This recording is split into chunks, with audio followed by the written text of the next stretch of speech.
Hola, hola, buenas noches. ¿Me escuchan, por favor? Hola Félix, ¿cómo vamos? Juan Pablo, ¿cómo estás? Muy buenas noches. Buenas Buenas noches, ¿se escucha noches, todo hola, bien? buenas noches. Voy a silenciar un poco los micrófonos para poder compartir de una manera adecuada. Aquellas personas que tengan inquietudes pueden hacerlo levantando la mano o también pueden utilizar el chat. Voy a hacerlo ahora. Ok. Buenas noches con todos. Muchas gracias, Juan Pablo, por aceptar esta invitación para este diálogo Medición Económica. Juan Pablo Jaramillo es economista. Juan Pablo es máster en Administración de Negocios por la FIT, Universidad de Medellín, Colombia. Él es asesor económico y tiene una página sobre economía que postea información relevante sobre economía que se llama Económica. Juan Pablo tiene amplia experiencia en el análisis económico y nos va a compartir el día de hoy su conocimiento sobre la deuda externa del Ecuador. ¿Es suficiente el reperfilamiento? Juan Pablo, muchas gracias por aceptar esta invitación. Vamos a cruzar cierta información, ciertas cifras, para que este diálogo sea ameno y que pueda aportar valor agregado a aquellas personas que se están sumando a esta transmisión. Muchas gracias, Juan Pablo, y te doy la palabra, por favor, para que podamos iniciar.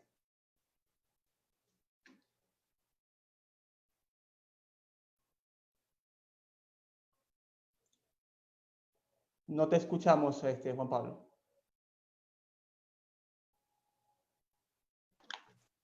Ahí. ¿Ahí me escuchas? Sí, perfecto. Ah, Adelante, Juan Pablo, por favor. sí, Cuéntanos ¿cómo estás, cuál es tu Félix? apreciación al respecto. Bueno, primero déjame felicitarte por esta iniciativa. Creo que contribuyes bastante en el debate económico y creo que necesitamos más economistas como que hacen opinión pública en función de los datos, ¿no?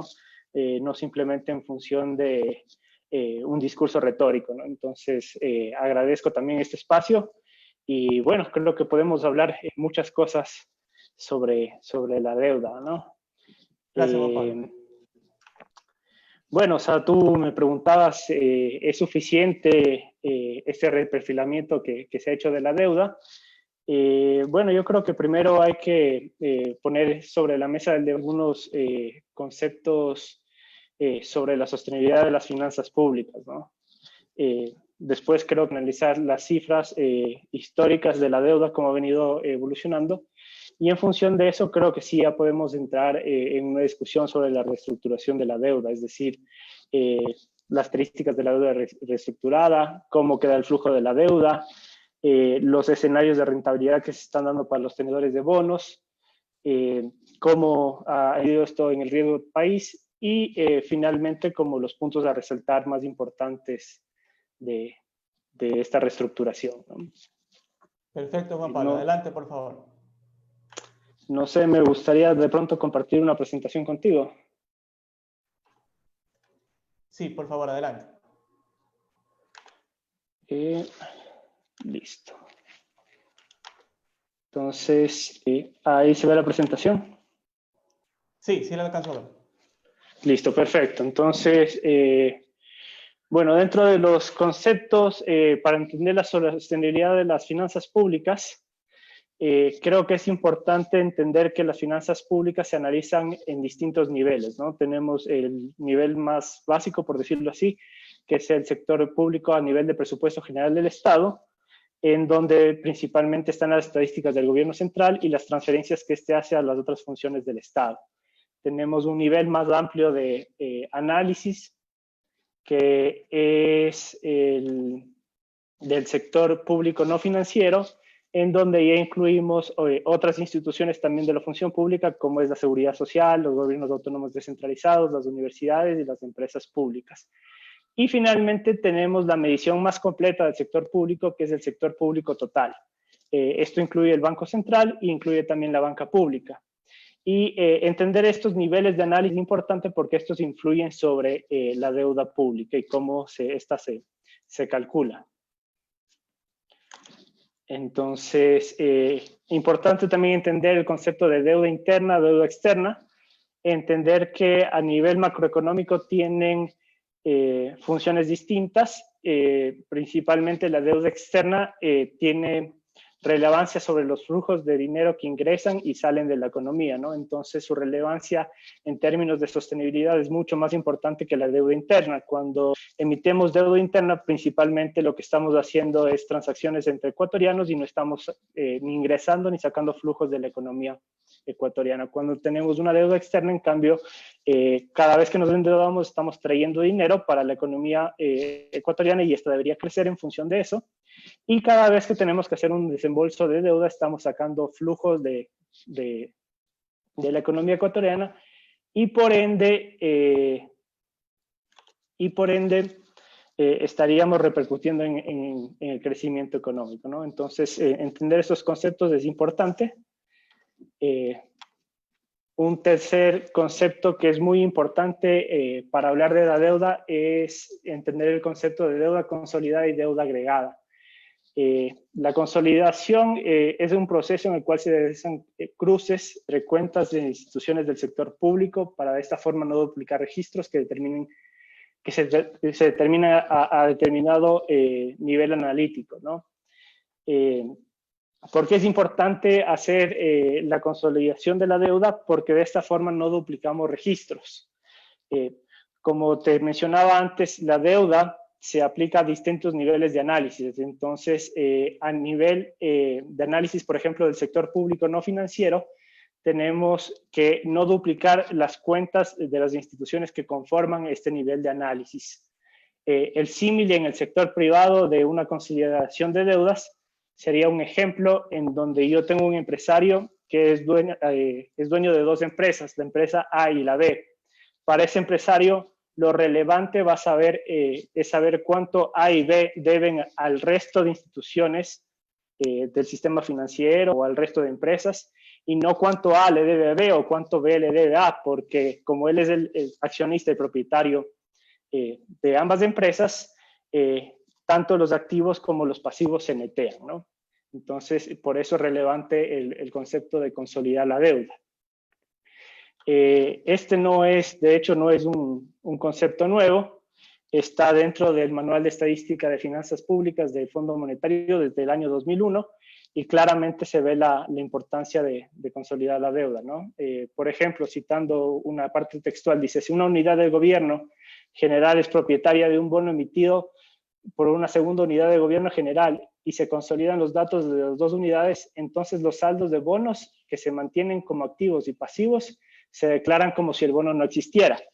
Por eso es que cuando se presenta la deuda a nivel consolidado, por ejemplo, del sector público no financiero, no se toma en cuenta la deuda entre la seguridad social y el gobierno central, por dar un ejemplo. Asimismo, tenemos otra cantidad de ejemplos con la deuda del Banco Central, si es que ya quisiéramos analizar la deuda a nivel del sector público total. Esta es una imagen en la cual se relatan los distintos tipos de deuda. Entonces, aquí estamos cruzando los tres conceptos que vendrían a ser deuda externa, deuda interna, deuda consolidada y deuda agregada.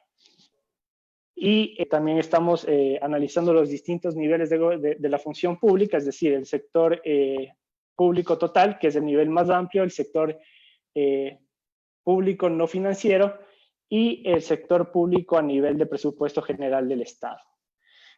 Como se puede ver, hay una diferencia fundamental entre consolidar la deuda o agregarla, y los niveles de endeudamiento caen cuando la deuda se consolida, ¿no? Justamente por esta función de no duplicar registros dentro del sector público, porque lo relevante para el sector público y para su sostenibilidad va a ser cuánto el sector público le debe a privados y cuánto le debe al sector externo, no cuánto se debe entre sí mismo.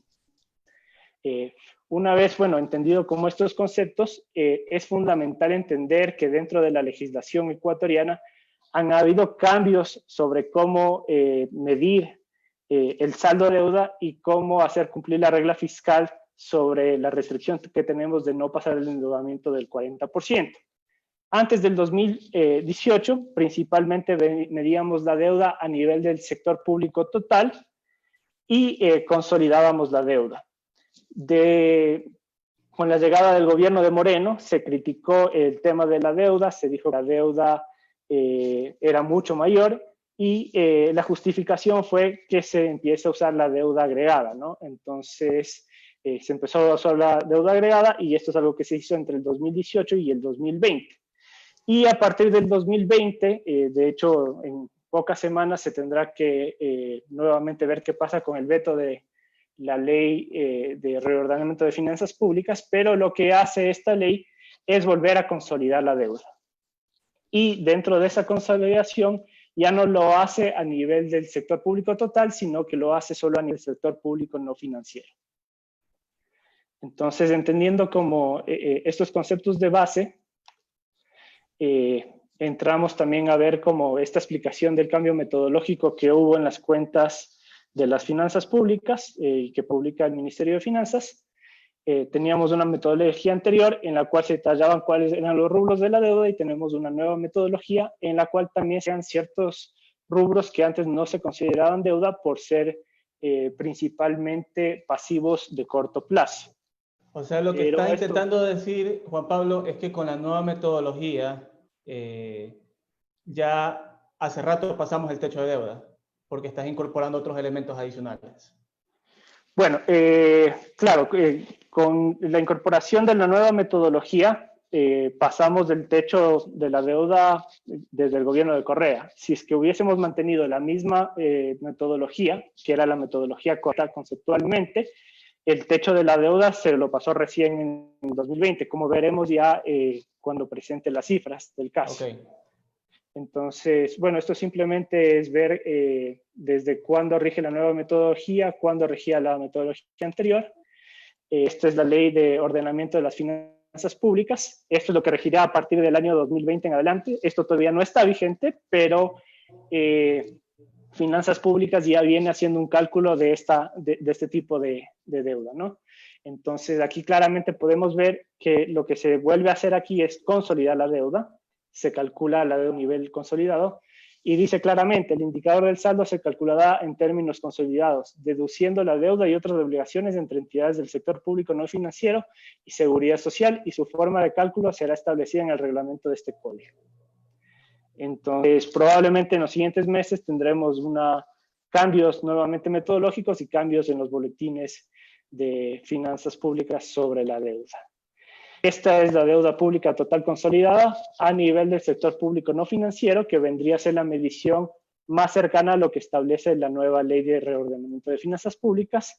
Con esta medición a corte de mayo del 2020, la deuda se sitúa en 46,000 millones de dólares, lo que representa un 48% del PIB.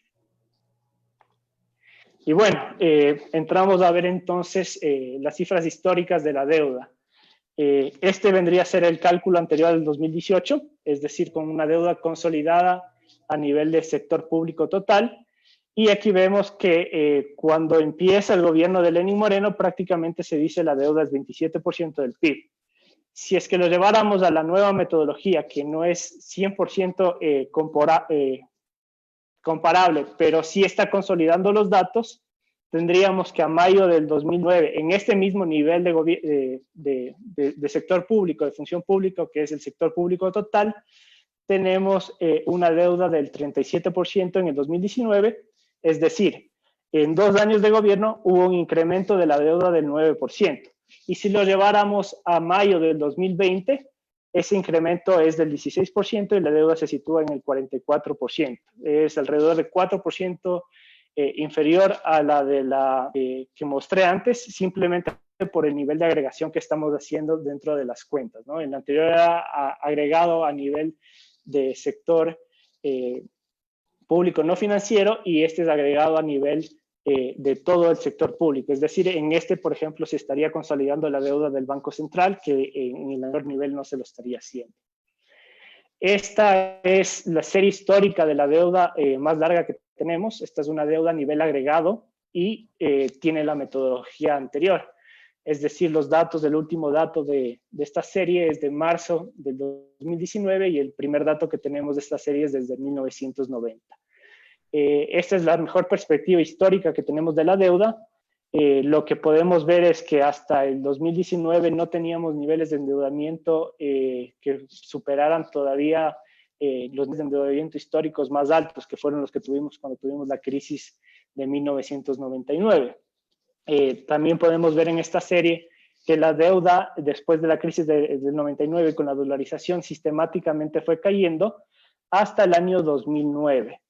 Hay un precedente en el 2008, porque en el 2008 se da el default de la deuda con Rafael Correa en el anterior gobierno, y aquí se hace una quita de la deuda importante porque después de declarar el default en el 2019 se decide recomprar esa deuda y se logra hacer esa recompra con descuentos del 65 y hasta el 70%.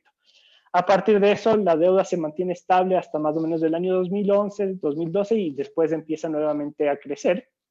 Y empieza a crecer a un mayor ritmo en los años 2015, 2016, producto de la crisis externa que se vivió en ese momento. El terremoto también influyó. Y con el gobierno de Lenín Moreno ese endeudamiento no ha parado, ¿no? Si comparáramos, por ejemplo, la deuda agregada a diciembre del año 2016 es equiparable a la del año 2003 y a marzo del 2019 es equiparable a la del año 2002. Estos son los datos de esa misma serie, perdóname pero ya... que te interrumpa. Voy a tomar esa parte, esa última parte, comparado hacia atrás. O sea, ¿consideras tú que podríamos decir de que el endeudamiento va a seguir la misma senda? O sea, ¿se va a repetir el mismo patrón que años atrás, 2002, 2003, 2001? Sí, en definitiva el endeudamiento tiene que seguir subiendo y va a seguir subiendo. Y bueno, más adelante también explicaremos con las nuevas series por qué también va a seguir subiendo. Obligadamente el endeudamiento va a tener que seguir subiendo. Ok. Bueno, entonces aquí estaba ya mostrando los datos. Tenemos, por ejemplo, en la deuda externa, si comparáramos marzo del 2017 con marzo del 2019, que es el último dato que tenemos en esta serie que es comparable, tenemos que la deuda externa en los 2 primeros años del gobierno de Moreno, por decirlo así, creció en 10.500 millones de dólares, lo que es 7.4% del PIB. Como lo expliqué conceptualmente, la deuda externa en términos de sostenibilidad es mucho más importante que la deuda interna. Por otra parte, en el gobierno de Lenín Moreno, lo que ha disminuido es la deuda interna, ¿no? Esta se ha pagado, por decirlo así, ha reducido en términos nominales en alrededor de 2.400 millones de dólares y en términos relativos al PIB en 3.4%. Estos son los 2 primeros años del gobierno de Lenín Moreno, por decirlo así. Y en total, en términos agregados, vendría a ser un incremento de 8.000 millones de dólares, que representa el 4% medido con el PIB de marzo del 2019, que era un PIB en términos nominales de 113.000 millones de dólares, que también es un PIB más inflado con lo que veremos que tenemos ahora. En cambio, es la nueva metodología, y esta metodología ya permite ver datos tanto a nivel agregado como a nivel consolidado. Lamentablemente, las finanzas todavía no actualiza la serie del 2019 para atrás. Entonces, tenemos la serie desde enero del 2019 a mayo del 2020. Y claramente se puede ver que utilizando la deuda agregada, claro, ya se pasó el límite de la deuda hace rato, pero utilizando la deuda consolidada, que esa es realmente la medida correcta para hacer el análisis de la sostenibilidad de las finanzas públicas, porque no estamos duplicando registros de deuda, se ve que pasamos del límite del 40% recién en el año 2020. Y esto es producto, en realidad, de la pandemia, ¿no? Entonces, aquí quisiera explicar un poco que el problema de la deuda ecuatoriana no era tanto el monto, y eso también se puede ver en la serie anterior, en la serie larga, en la que teníamos, en donde veíamos que teníamos niveles de endeudamiento del 2002, 2003, y que esto todavía no son niveles insostenibles para la economía ecuatoriana en cuanto al monto. Existen otros factores que también hay que analizar, como lo es el flujo de cómo se viene pagando esta deuda, y también las tasas de interés, que son fundamentalmente lo que nos va a decir la sostenibilidad sobre la misma. Estos son los datos del gráfico anterior, Aquí lo que he hecho es un análisis, un mapa de calor, por decirlo así, para identificar claramente correlaciones de una manera visual, ¿no? Entonces aquí se puede ver que en los 2 últimos años, claramente y sobre todo en el año 2020, tenemos un ascenso importante de la deuda, tanto la deuda externa como la deuda agregada y la deuda consolidada. O sea, si ustedes ven esta parte aquí en rojo, se mantiene para los 3 tipos de deuda. Es decir, no importa cómo midamos la deuda, en el gobierno de Lenín Moreno, en el último año, en los últimos 2 años, la deuda ha crecido y ha crecido a niveles acelerados. Ya, pero eso precisamente quiero consultarte, Juan Pablo. A ver, si en los últimos 2 años y medio se ha incrementado la deuda, ¿no verdad? Sabemos que se emitieron bonos por más de 12.000 millones de dólares en estos 2 años y medio. ¿Dónde está ese dinero? Porque no está reflejada en la actividad económica, Juan Pablo. O sea, tenemos indicadores socioeconómicos a la baja, como la pobreza, ¿sí? Sube de 23 a 25%. Tenemos indicadores de empleo adecuado a un 38% y con la pandemia probablemente se baje a 33% de empleo adecuado. Y esa gente que transita de empleo adecuado a desempleo se va a subempleo, deteriorando aún más la situación socioeconómica del país. Tenemos un crecimiento promedio por debajo de 1.2% los últimos 2 años y medio, que es el gobierno de Moreno. ¿Dónde se encuentra ese dinero? ¿En qué parte se ha materializado? Porque se supone que la deuda que se adquiere vía emisión, etcétera, generalmente es utilizada para inversión y por lo tanto para motivar la demanda agregada y motivar la economía. Pero si tú revisas las cifras macroeconómicas, las cuentas nacionales, tú ves, por ejemplo, la formación bruta de capital fijo es desastrosa. El sector construcción tiene más de 7 trimestres en decrecimiento. El sector comercio viene ralentizado hace como 5 trimestres atrás. ¿Dónde está ese dinero, Juan Pablo? ¿Dónde se ve reflejado en la economía? Bueno, ese dinero salió, una parte se fue por vía importaciones y otra parte se fue por vía de fuga de capitales. Es decir, hubieron empresas grandes asociadas a los grandes grupos económicos que han sacado miles de millones de dólares del país. O sea, se estima que las empresas ecuatorianas y los ecuatorianos tienen capitales de alrededor de 30.000 millones de dólares depositados en el exterior. Entonces, ahí está la explicación de a dónde se fue ese dinero. Es decir, sí tuvimos abierta un flujo de dinero que vino por endeudamiento, pero eso, como tú lo dices, no se ve reflejado en obra pública, porque de hecho la inversión pública, la formación bruta de capital ha venido cayendo en los últimos años. Y tenemos por otra parte que ha habido fuga de divisas principalmente de actores privados. A ver, entonces lo que estamos entendiendo un poco aquí es que una vez que se hace esta emisión de deuda, ¿no verdad? Lo que están haciendo ahora es básicamente corregir el problema que iniciaron en el 2017. Pero hay una doble contrapartida, porque en primer lugar no se ve reflejado en la inversión pública, no se ve reflejado lo que se ha emitido por deuda, y también seguramente nos vas a mostrar de que es probable de que la posible renegociación, porque todavía es que no tenemos una respuesta afirmativa. Sí, de hecho alcancé a ver antes de esta reunión, vi un post del comercio sobre este asunto. Llegado el caso en donde sí acepten la renegociación, también tiene que haber algún beneficio para aquellas personas que renegociaron, y supongo nos vas a comentar un poco al respecto. Sí, bueno, vamos a ver los beneficios que tendrían los bonistas de la renegociación. Y como bien lo mencionas, la renegociación no se ha cerrado. De hecho, lo que se ha anunciado es un acuerdo, una parte de los tenedores de los bonos que representan alrededor del 50% de los mismos. Para cerrar el trato, deberíamos tener entre alrededor del 66 y el 75%, dependiendo del tramo de la deuda, dependiendo del bono en específico. Sí, ¿no? Y como te comentaba, gran parte del dinero que entró a la economía en el gobierno de Lenín Moreno se fue por diversas fuentes, ¿no? Una fuente fueron las importaciones, pero otra fuente más importante fueron el dinero que fueron sacando las empresas del país y que tienen depositados en el exterior, ¿no?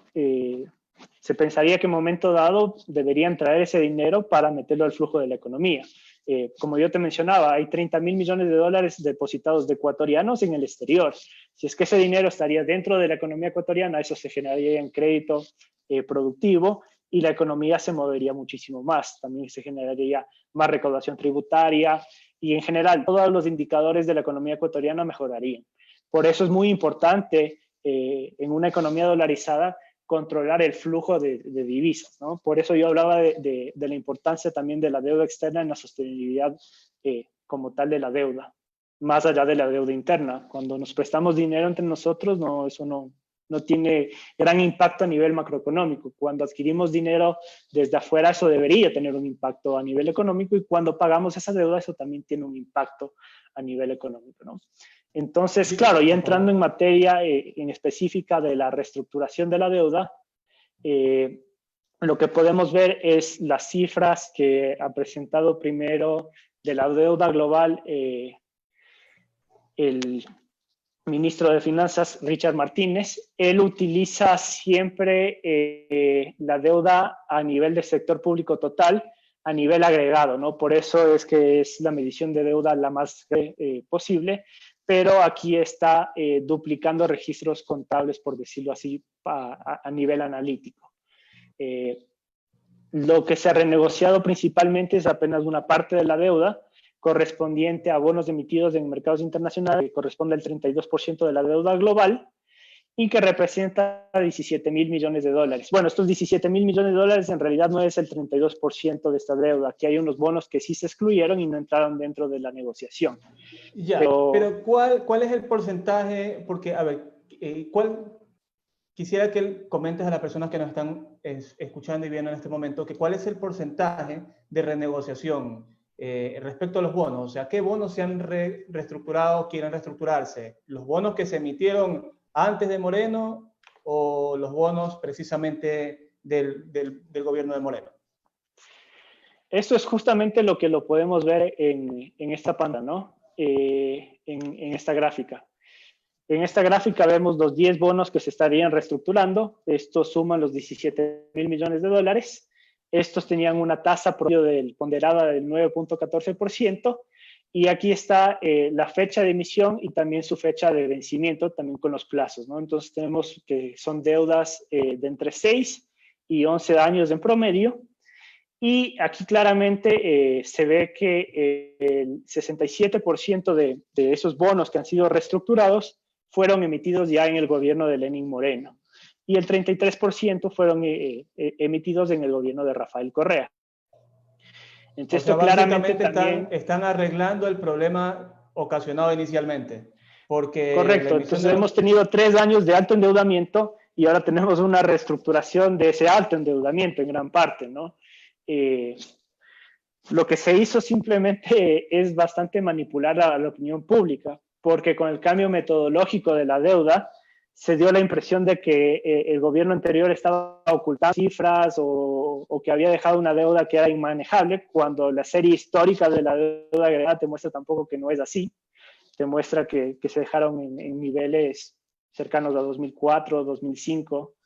Es decir, el gobierno de Correa dejó una deuda casi igual en términos porcentuales a nivel agregado de lo que él recibió, y a nivel consolidado dejó una deuda menor. Esa es la realidad de las cifras.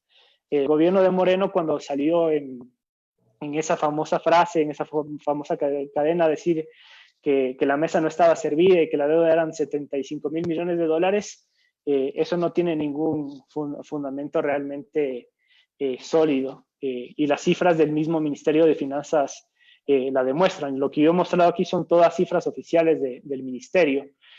Claramente mostré un boletín en el cual ellos sí calculan de la deuda consolidada y ellos sí podrían hacer la corrección de toda la serie y saber exactamente cuánto creció la deuda con Moreno y cuánto creció la deuda con Correa. Esta es una aproximación simplemente de la deuda de los bonos, y aquí claramente se ve que la deuda con Moreno es mayor que la deuda que Correa dejó en este tramo de la deuda, ¿no? Otro de los mitos también es que el endeudamiento con Moreno ha sido en muchas mejores condiciones que el endeudamiento con Correa.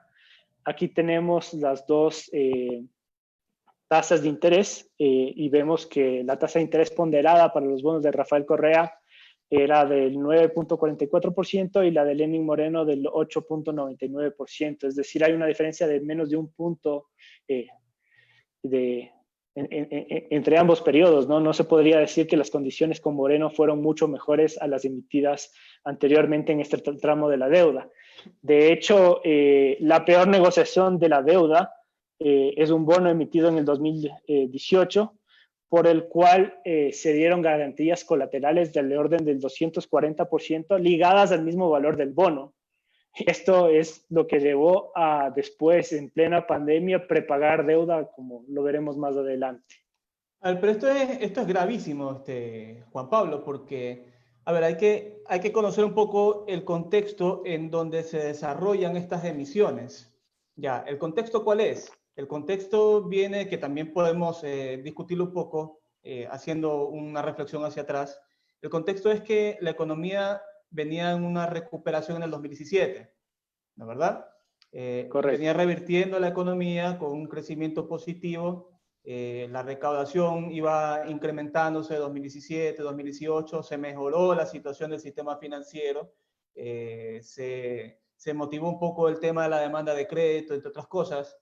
¿Cuál era la motivación entonces, vistos del sector público? ¿Cuál era la motivación para hacer la emisión de deuda que hoy quieren arreglar, considerando que la economía se estaba, digamos, recuperando? Y te pregunto esto, ¿por qué?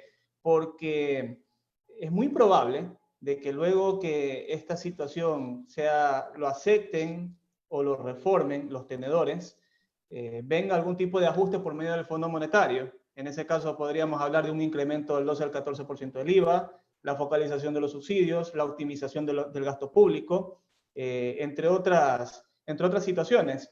Entonces, ¿qué es lo que te quiero decir? Que puede llegar a suceder que también en recuperación vengan estas medidas y siga incrementándose la deuda. ¿Por qué razón se lo hizo en el 2017? Bueno, o sea, como te decía inicialmente, que se incremente la deuda en sí no es malo. Depende, como tú lo has dicho, en qué se está utilizando esa deuda. El problema es que este es un gobierno que no, por decirlo así, no controló la fuga de divisas. Y agentes privados fueron sacando y sacando ese dinero que entraba por otra vía. Entonces ahí está el problema. El problema está en que no se han manejado bien las reservas y no se ha impedido que los dólares salgan por otras vías, por la vía de las importaciones y por la vía simplemente de fuga de divisas, porque agentes privados no sienten su dinero va a estar seguro aquí y simplemente lo sacan para depositarlo en el exterior. Con el gobierno anterior teníamos mecanismos muy claros para controlar esto. O sea, había una restricción, por ejemplo, con el ISD que era mucho más severa a lo que ahora. Teníamos coeficientes para la banca sobre liquidez doméstica.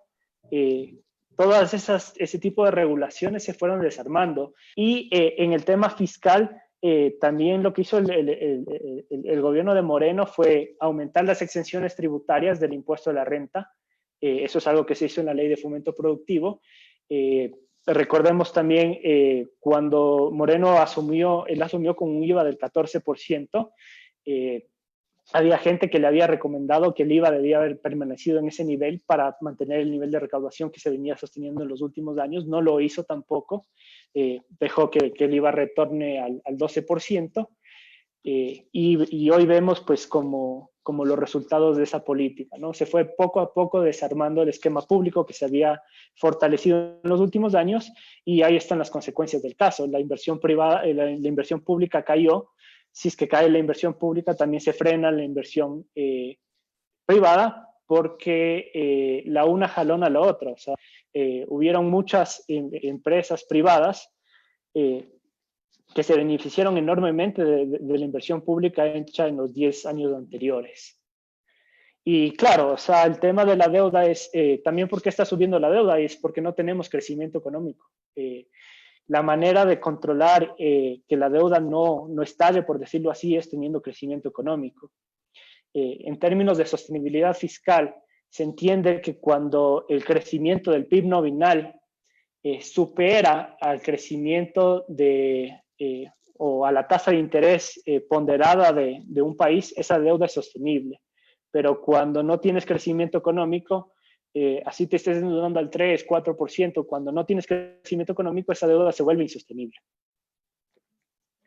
Sí, en definitiva, por eso te estaba comentando, Juan Pablo, porque entramos precisamente en el 2017 con una mejoría en la economía. Y salimos de esta situación con un deterioro prácticamente en todos los sectores. Eso significa Sí. de que ni en recuperación, ni en recuperación ni en recesión. Significa Correcto. que, O sea, la senda de endeudamiento va a seguir por lo menos los siguientes 3 o 4 años. O sea, paradójicamente te dice que el 2017 es el mejor año de Moreno, el año en el que asumió y cuando todavía no se terminaba de desarmar, por decir así, el esquema que había dejado armado el gobierno anterior. Eso te dice mucho. O sea, en 2018, si es que las políticas de Moreno hubiesen sido favorables, hubiésemos estado mejor que el 2017 y el 2019 lo mismo. Ahora tenemos el tema de la pandemia, pero en realidad la situación económica se viene deteriorando desde muchísimo antes. El trimestre anterior a que la pandemia ocurra, o sea, ya tuvimos un decrecimiento de la economía del 2.4%. Ok, para entender un poco este posible reperfilamiento, ¿puedes comentarnos un poco sobre las características de esto? O sea, ¿cuáles son los plazos que se relajan? ¿Se va a pagar intereses? ¿No se van a pagar? ¿Las tasas cambian, Sí. suben, bajan? Cuéntanos, por favor, sobre eso. Bueno, vamos justamente a ese punto, ¿no? Un punto que sí es favorable, al menos en términos financieros, de la renegociación, porque también hay muchos temas que no se han topado. O sea, todavía no conocemos, por ejemplo, cuáles son los términos legales de esa renegociación. No sabemos, por ejemplo, si es que en esa renegociación se va a impedir, por ejemplo, que el gobierno haga recompras en el mercado de la deuda, o, por ejemplo, si es que se va a impedir o se va a pedir que el Ecuador haga recompras obligatorias en determinados periodos de tiempo de la deuda. Nada de eso lo sabemos. No sabemos también, o sea, cuáles son las condiciones para una también posteriormente otra renegociación, o en fin, o sea, los términos legales tienen que ser analizados muy bien. Yo te comentaba que la peor negociación que tuvimos fue en el año 2018, en donde emitimos bonos supuestamente para bajar la tasa de interés, que como vimos no es que bajó sustancialmente entre de Correa y el gobierno de Lenín Moreno. Emitimos deuda colateral de hasta el 240%. Esto es muy grave, ¿no? Esto es como que una persona pone en prenda su casa para comprarse un carro. O sea, esto literal es así. Y bueno, volviendo ya al tema de lo que sí es positivo de esta renegociación, menos en términos financieros, es que se está renegociando el tramo de la deuda más costosa que tiene el Ecuador. Y esto también lo vemos claramente, ¿no? Los que se están negociando tienen tasas que van entre el 5 y que superan el 8% acorde a la caracterización que hace el Ministerio de Finanzas. De hecho, es un endeudamiento, por ejemplo, mucho más costoso que el endeudamiento que tenemos con gobiernos, principalmente con China, donde tenemos tasas de interés que van desde el 0 hasta el 8%. En cambio, en los bonos tenemos del 8 para un poquito más arriba. Y esto también es algo que ha habido la percepción, por ejemplo, en los medios, que el endeudamiento con China era mucho más perjudicial, cuando en realidad el endeudamiento más caro que tiene el Ecuador es la deuda comercial y es justamente lo que se está renegociando en estos momentos. Bueno, como yo te comentaba, de hecho no había un problema de stock de deuda hasta el año 2018 o 2019, que ese stock fue creciendo. Lo que hizo el gobierno de Moreno prácticamente es reemplazar fuentes de financiamiento interno que antes tenías, endeudamiento externo. Claramente eso se ve, crece el endeudamiento externo y cae el endeudamiento interno. Y esto hace insostenible la deuda y esto nos lleva a un flujo actual como el que teníamos ahorita, ¿no? En donde, por ejemplo, en el año 2022 hubiésemos tenido que pagar 3.400 millones de dólares, en el año 2027 hubiésemos tenido que pagar 4.368 millones de dólares. Y esto es lo que se ha renegociado para extender este flujo de caja de pagos sobre la deuda en el tiempo. Es decir, lo que hubiésemos pagado entre el 2020 al 2030, ahora lo estaremos pagando entre el 2021 y el 2040. Y esto claramente se ve que, claro, las barras azules, que son el flujo de caja propuesto en la reestructuración, son menores a las verdes, que son las del flujo anterior, en todos los periodos hasta el 2030. Pero del 2030 en adelante ya no existe la deuda anterior. Entonces, no es que estamos teniendo una reducción de la deuda como tal, sino que la estamos alargando en el tiempo. Esto es también para que entiendan los ciudadanos, es justamente lo que ha pasado con los ciudadanos del común en el tema de la pandemia, que tenían deudas con los bancos. Los bancos no es que les han perdonado las deudas, los bancos lo que han hecho es reperfilar esa deuda y alargarla en el tiempo. Y igual cobrando intereses, igual cobrando todos los recargos que constituyen una deuda, ¿no? A ver, pero eso no significa, Juan Pablo, tampoco que, a ver, lo que estamos viendo aquí es que lo que están haciendo es que van a desplazar, como tú dices, ¿no? ¿Verdad? Ya, lo que va a suceder es que tiene un respiro las arcas fiscales los próximos años, pero las necesidades de financiamiento, no el déficit público, las necesidades de financiamiento son abismales, pues son más de 10.000 millones de dólares, por ejemplo, para este año, y el siguiente año todavía no sabemos a cuánto va a ascender. Entonces, ¿qué es lo que va a suceder? Que la necesidad se va a mantener y el siguiente año esa necesidad posiblemente se mantenga o baje un poco y el siguiente año lo mismo hasta que nos llegue el 2025, 2026, en donde volvemos a sumar nuevamente todo y volvemos a comprometer las finanzas públicas. Eso... Lo que dices es correcto. O sea, como yo te decía en torno a la presentación, una parte de la solución del problema es evitar que salgan divisas, y eso es lo que se ha logrado con este acuerdo, por decirlo así. Pero la otra mitad, la mitad más fundamental, es lograr que vengan nuevas divisas, y eso no tiene una solución. O sea, todavía no existe una solución. Para que se entienda esto, es como que en un partido de fútbol lo que estaríamos evitando es que nos metan goles, pero nosotros todavía no logramos meter goles. Entonces, eso es lo que ha logrado de momento esta renegociación. Evitar que nos metan goles, pero nosotros estamos metiendo goles porque no estamos atrayendo más flujos de dinero a la economía ecuatoriana cuando lo necesita. O sea, este es el momento que más lo necesita. Ahora, tomando en consideración lo que estás diciendo, hay una cuestión muy importante que comentar. No sé si tienes la cifra, Juan Pablo. ¿Cuánto el país ha recibido por crédito externo hasta la fecha? ¿Cuánto más o menos se ha recibido? Por ejemplo, se sabe que el Fondo Monetario a mayo desembolsó cerca de 700 millones de dólares. Pero ¿cuánto, en términos, grosso modo, el país ha recibido por crédito externo? Te hago esta pregunta ¿por qué? Todavía no lo sabemos, porque en realidad hay mucha especulación en el tema. Por ejemplo, se habla de que China financiaría con 2.400 millones de dólares de nuevo financiamiento, pero todavía no llega. Y se prevé que ese endeudamiento sea de endeudamiento de corto plazo y se pague entre los años 2022, 2023, 2024.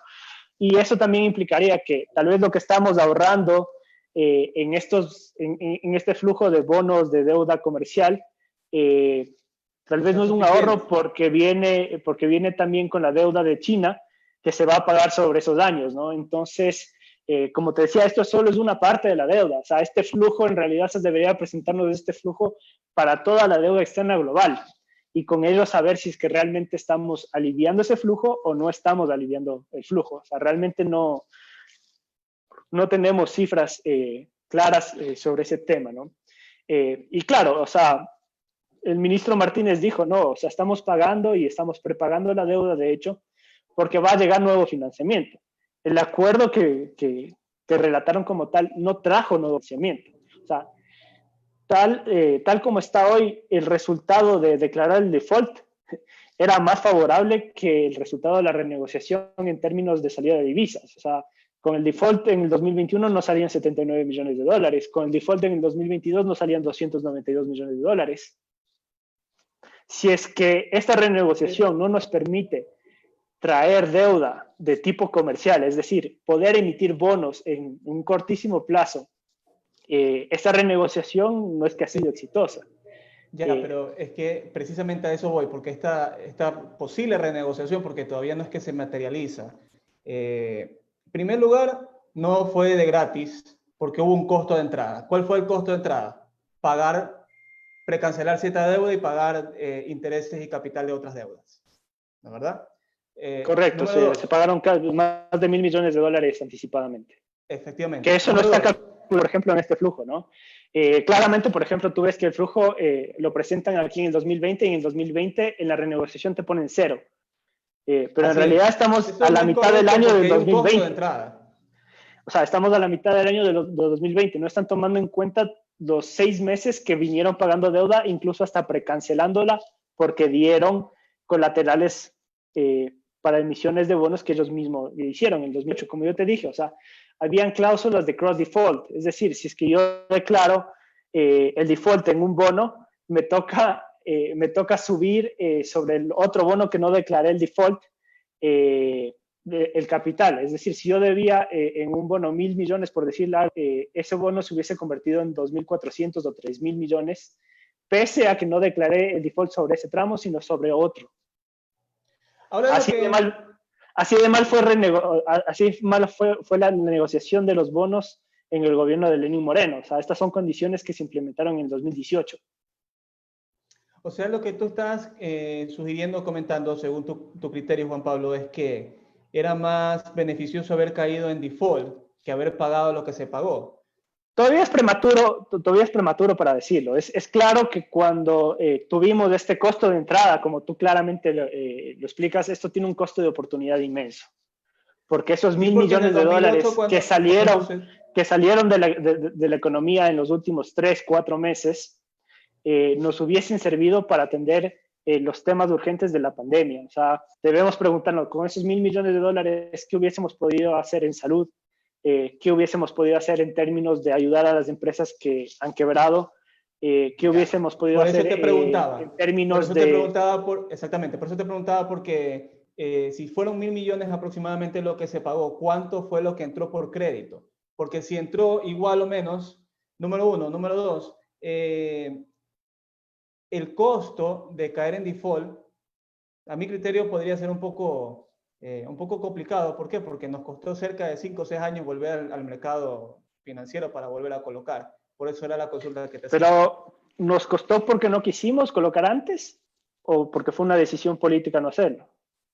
Es decir, o teníamos activamente cerrado el mercado o simplemente fue una decisión no hacerlo porque no lo necesitaba, porque tenía otras fuentes de financiamiento como el chino, que claramente se demuestra que es más barato que este tramo de la deuda. O sea, la deuda china es más barata que la deuda comercial.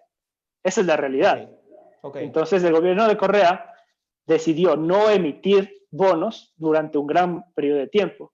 Y él abrió el mercado, pues sí, volvimos al mercado después de 4 años, no más, perdón, 6 años. 6 años aproximadamente. Porque se emitió en el 2014 y se emitió a una tasa del 7.95%. Entonces, la pregunta es, con esta renegociación que he hecho, el día de hoy, si es que la renegociación sería efectiva, es decir, en agosto, los tenedores de bonos nos dicen, sí, aceptamos las condiciones que nos propone el Ecuador.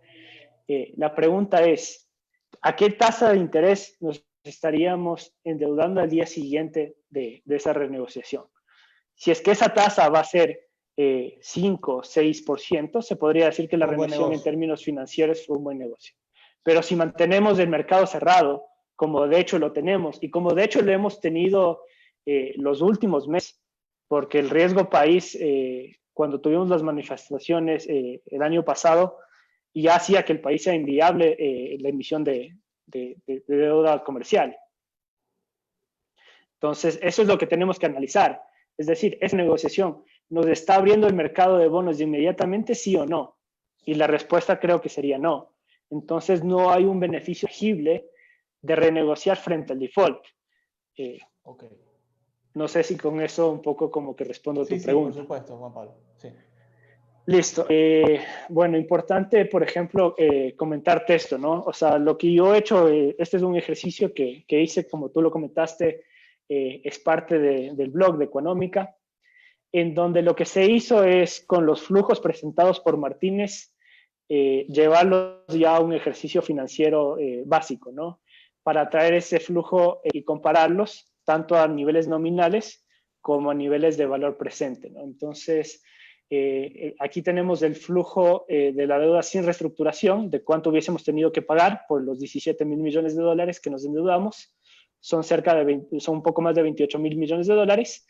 Y con la reestructuración, eso se disminuye a 27.000 millones de dólares. Es decir, en términos nominales, el ahorro como tal, la quita de la deuda, vendrían a ser 900 millones de dólares. Eso en términos nominales a lo largo de aquí, bueno, era de aquí a 2030 o a 2040, ¿no? Si es que eso lo traemos a valores presentes, evidentemente será más. Podríamos hablar, por ejemplo, de 4.000 millones de dólares si es que tendríamos una tasa del descuento del 3%, 6.000 millones de dólares con una tasa de descuento del 6%, y así va a ir subiendo en función de la tasa de descuento que calculemos, ¿no? Una de las cosas que no está clara también cuando el ministro de Finanzas nos dice estamos ahorrando tanto a valor presente y neto es la tasa de descuento que están utilizando para hacer ese cálculo. Aquí claramente se ve los distintos valores utilizando distintos tipos de tasa de descuento. Y algo que hay que tener muy en cuenta, y es algo que nadie lo está comentando, es qué pasa con la contraparte. Es decir, los bonistas, los tenedores de bonos, con este acuerdo para ellos es un buen negocio o no es un buen negocio. Trayendo estos flujos de caja, también se puede calcular la TIR, es decir, la tasa de retorno que tendría el inversionista en estos bonos. Si es que, por decir así, los bonos se comercializarían al 100% de su valor, es decir, al valor nominal, evidentemente esa TIR hubiese caído, claro, del 8.52%, que era la condición inicial, al 3.90%. Pero la realidad no es esa. La realidad es que los bonos no cotizan al 100% de su valor nominal. De hecho, a principios de junio, el promedio fue del 45%. Entonces, alguien que compró a principios de julio los bonos de deuda ecuatoriana y que hoy estaría cerrando el negocio de la reestructuración de la deuda, tendría una rentabilidad del 11.82%. No sé si es que con eso como que doy cabida a una de las preguntas que me hiciste. Sí, por ¿Cuál supuesto, era porque tú la...? ahí estás evidenciando de que hay una contrapartida, un beneficio adicional de la renegociación. O sea, eso es lo que te estaba comentando, porque en principio, a ver, se emite, estos bonos se los emite del 2017 al 2019, no se ve materializado parte de ese dinero en inversión, al menos no se la ve de forma tangible en los indicadores macroeconómicos. De ahí en adelante, creo que a criterio personal yo no puedo hablar más porque no sé qué es lo que hay detrás de contratos y cosas así, entre otras cosas, ¿no? Entonces, lo que te decía era, primero, lo de la emisión. Segundo, lo de la reestructuración. O sea, es por decirlo, una doble negativa. Sí, son condiciones en realidad perjudiciales para el país, ¿no? Porque deberíamos preocuparnos también qué hubiese pasado. Es decir, si el beneficio de los bonistas es excesivamente alto, eso implica que renegociamos mal, porque podríamos haber logrado una quita de la deuda mucho más grande. O sea, como te comentaba, ¿no? En niveles nominales, lo que logramos es una reducción de 900 millones de dólares, pero de aquí a 20 años. Esa es la realidad. Okay. Ahora, trayendo eso a un valor presente con distintas tasas de interés, podríamos hablar tal vez de 4.000, 5.000, 6.000 millones de dólares, dependiendo de la tasa que utilicemos de descuento, ¿no? Y como te comentaba, ¿no? Entonces, fundamental es saber cuándo para los bonistas, por decirlo así, esta renegociación es un mejor negocio que las condiciones iniciales que tenían en la deuda. He calculado ese punto de equilibrio nos da en el 61%, 61.71%. Es decir, toda persona que adquirió un bono de deuda ecuatoriana por debajo de ese nivel de precio está teniendo un mejor trato que el que compró el bono inicialmente, que tenía una TIR del 8.52%. Y eso es lo que podemos ver en esta siguiente tabla, en donde se calculan los distintos escenarios, ¿no? Bueno, en la tabla de arriba, lo que tengo es la cotización de los bonos a principios de julio, que como te decía eran del 45%, y en la tabla de abajo vemos los análisis de escenarios, ¿no? El punto de equilibrio, como te mencionaba, el 61%, que daba una TIR del 8.52%. Si es que esos bonos se compraron a menores precios, es decir, si alguien compró al 50%, tiene una rentabilidad del 10.71. Si es que alguien compró al 40%, tendría una rentabilidad del 13%. Si otra persona compró al 30%, tendría una rentabilidad del 16%, y si la compró al 20%, tendría una rentabilidad del 21%. En los últimos 3-4 meses, los bonos, de hecho, cayeron a niveles del 20 y el 30%. Entonces, hay gente que sí podría estar teniendo, o sea, rentabilidades muy altas de esta renegociación. Ok, Juan Pablo. Que evidentemente no las tendría si es que el país declarara el default. Así es. Para ir cerrando un poco, Juan Pablo, el diálogo, ya nos queda muy claro de que si bien hay un beneficio tangible en términos financieros para el país debido a que no se va a pagar intereses y capital en ciertos periodos, y además de que hay una revisión de las tasas, me parece que era del 9 y pico al 5 y pico, y una progresión hacia el alza de manera aritmética en esta tasa. Hay ciertas inquietudes que quiero compartirte que me están haciendo en el chat. Por ejemplo, Miguel nos comenta, con el manejo actual de la deuda, existe un peligro en salir de la dolarización. ¿Cuál es tu criterio al respecto, Juan Pablo? Pero yo creo que el hecho de mantener la dolarización o no mantenerla es un tema más político realmente que el hecho de que la dolarización llegue a un momento en el cual no la podamos sostener. O sea, yo creo que la dolarización es una institución tan, por decirlo así, tan apreciada por los ecuatorianos que políticamente hace inviable que algún gobierno decida tomar la decisión de salir de la dolarización. Entonces, lo que sí ocurre es, obviamente, es que la situación económica se puede seguir deteriorando y tendremos un menor crecimiento económico. Es decir, seguimos siendo un país dolarizado con una baja inflación, pero sin crecimiento económico, sin generación de empleo, sin generación de bienestar para sus ciudadanos. Entonces, el dilema no creo que es mantener o no la dolarización, el dilema es qué políticas implementamos para fortalecer el crecimiento de la economía. Ok, yo concuerdo con esa apreciación, Juan Pablo, porque el sistema me parece que es un sistema sólido. También veo ahí un tema de debilidad en términos políticos, o sea, en el sentido de que podría en algún momento llegar a peligrar el sistema, pero a mi criterio personal podría ser que venga es por el lado político, porque el sistema económico lo veo bastante sólido según los indicadores macroeconómicos.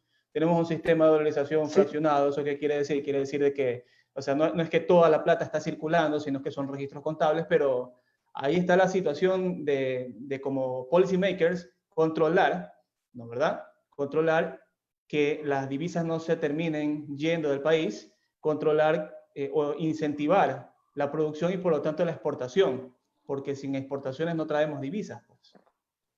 Sí, correcto. Bueno, o sea, en realidad la dolarización llega a estar en riesgo a nivel ya financiero, por decir, cuando tendríamos una corrida bancaria, pero eso creería que es un escenario lejos de pasar todavía. O sea, el sistema financiero es bastante sólido y tiene muchos recursos depositados en el exterior, que debería traerlos para fomentar el crecimiento de la economía acá. De acuerdo. A ver, sin duda esta posible renegociación, como te había comentado, podría tener efectos positivos, pero esta renegociación va a venir de la mano de ciertas medidas que podrían ser tomadas el siguiente año. Ya sabemos las medidas que pueden ser: incremento del IVA, focalización de subsidios, incluso ya se está hablando sobre el incremento en el seguro social, el aporte de seguro social. Juan Pablo, ¿tienes en mente alguna otra solución para poder atender la crisis fiscal que actualmente el gobierno se enfrenta, que no sean vía impuestos por valor agregado y tampoco que sea por la focalización de subsidios? Bueno, primero comentar que el tema de la focalización de subsidios es una decisión que ya se dio. ¿Qué es lo que ocurrió? Se tomó la decisión en un momento en el que el precio del petróleo fue bajo y todavía no vemos el efecto, pero probablemente si es que el precio del petróleo sigue subiendo, vamos a ver que van a haber actualizaciones en el precio de la gasolina, del diésel, y vamos a ver que ese subsidio prácticamente aparece, ¿no? Con el nuevo esquema, como se plantea, es una decisión que ya se tomó. Yo creo que esa es una decisión que en un momento dado se tenía que tomar. No le veo un inconveniente a ese porque de hecho es un subsidio bastante regresivo, ¿no? Es un subsidio que quienes más se beneficiaban de no eran las personas pobres, sino las personas ricas. O sea, en términos, con la excepción del diésel, ¿no? El diésel podría ser algo distinto, pero el tema de la gasolina creo que sí, evidentemente, estoy de acuerdo con un subsidio, estoy de acuerdo con lo que comentas. Un subsidio perjudicial para la economía ecuatoriana.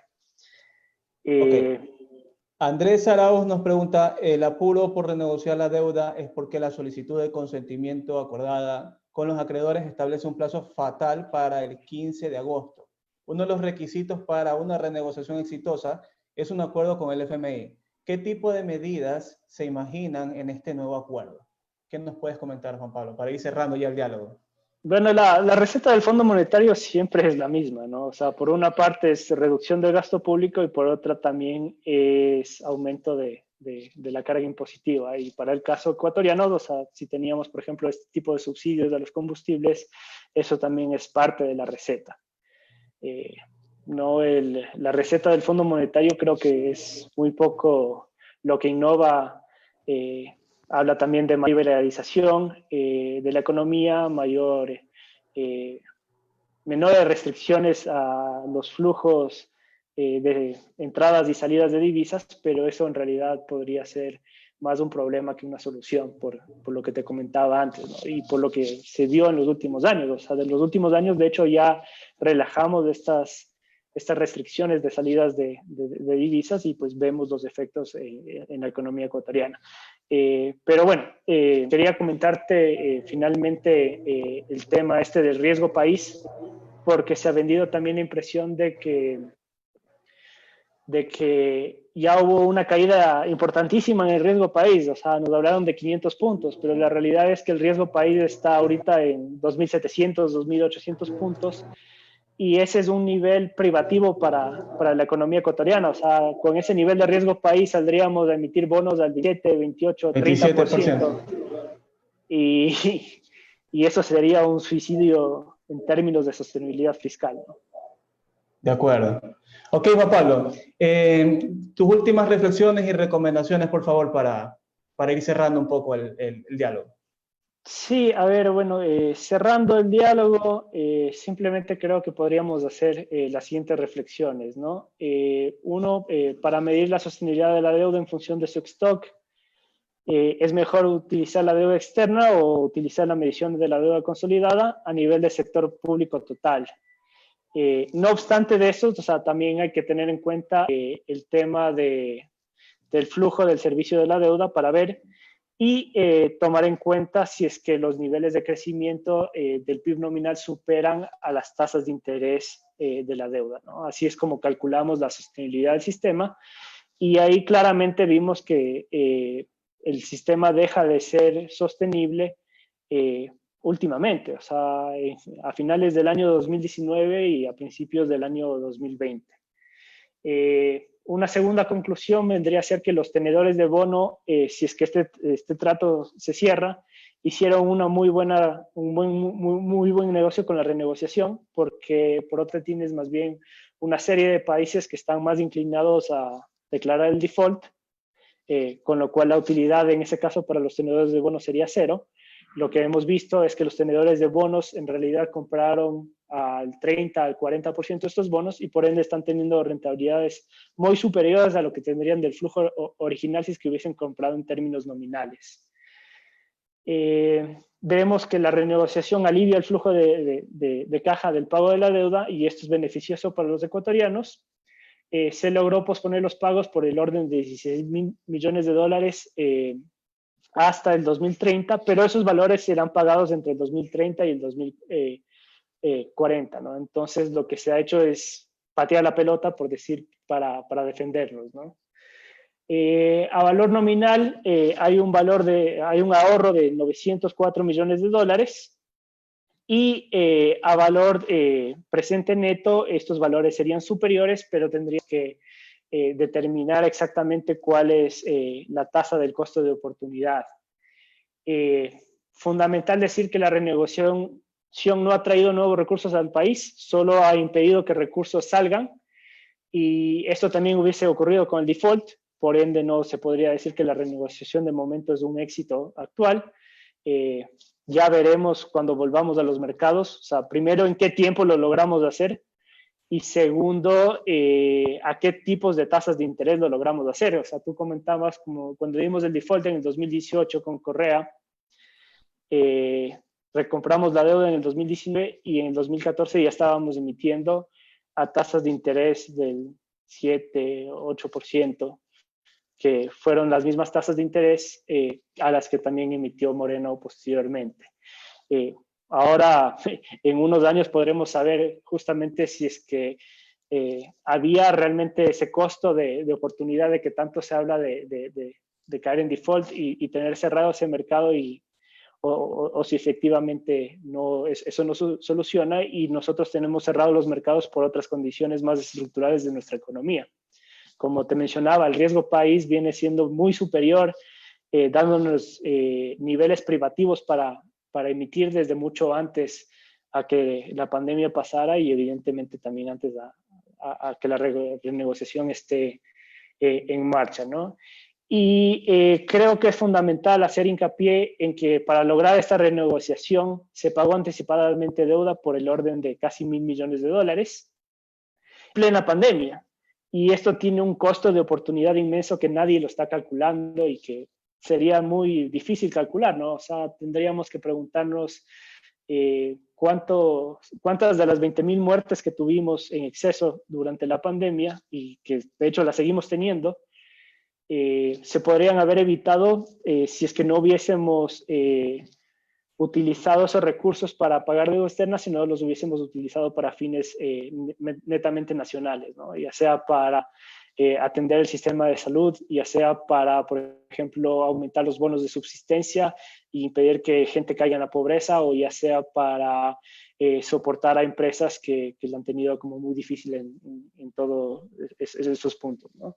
Y bueno, finalmente, como te decía, ¿no? Concluir que el riesgo país bajó 500 puntos, pero que esto no es un logro todavía apreciable, ¿no? O sea, tenemos un riesgo país de 2.700 puntos que hace inviable la emisión de nueva deuda y por ende no es que es un beneficio tangible como tal. Entonces, la pregunta es, bueno, ¿sirvió la renegociación? Creería que sí sirvió, pero el punto es que podríamos haber logrado un muchísimo mejor acuerdo. O podríamos haber tomado 3 y 4 meses atrás las decisiones correctas y no estaríamos haciéndonos hoy esta pregunta. Listo, Juan Pablo. Te doy muchas gracias por haber aceptado esta invitación para dialogar con nosotros. Gracias a las personas que se conectaron en Facebook y por medio de Zoom.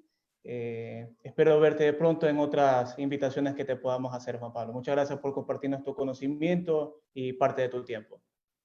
Bueno, muchas gracias a ti, Félix, y vuelvo a decir lo que dije en un inicio.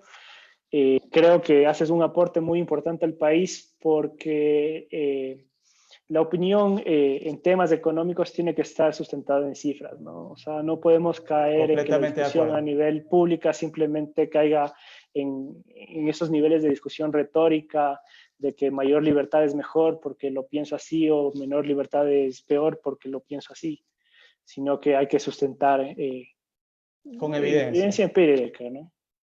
Gracias, Juan Pablo. Un fuerte abrazo y muchas gracias a las personas que se conectaron.